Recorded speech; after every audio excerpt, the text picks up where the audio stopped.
Ketika Nabi Adam buta matanya, dia pertemukan kedua ibu jarinya, kemudian dia membaca, marhaban bika ya habibi qurrata aini ya Rasulullah.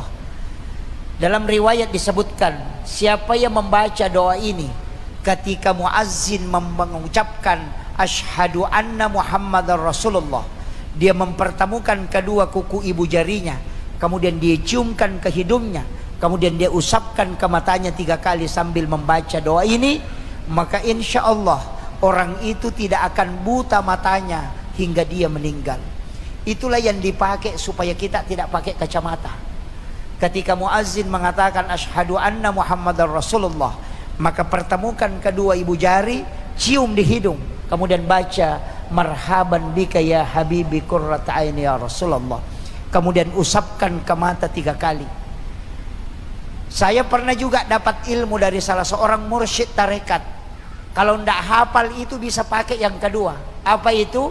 Ketika berwudu, jangan tutup mata ketika membasuh muka, buka mata ketika membasuh muka, dan minta berdoa, insya Allah matanya tidak akan buta. Kalau tidak bisa, bisa pakai yang ketiga ketika membaca Al-Quran, tapi harus dibaca sampai pada ayat innallaha sami'un basir. Ada kalimat sami'un basir, letakkan kedua ibu jari pada 2 kalimat itu, kemudian masukkan ke langit-langit, baru usapkan ke mata sambil baca salawat, tarik ke kuping, tekan sampai sedikit berdengung, kemudian bacalah haula wala quwata illa billah. Siapa yang melakukan itu, matanya tidak akan buta dan pendengarannya tidak akan berubah hingga dia meninggal. Kalau masih tidak bisa, pakai yang keempat, pergi ke toko kacamata, ukur baru bayar.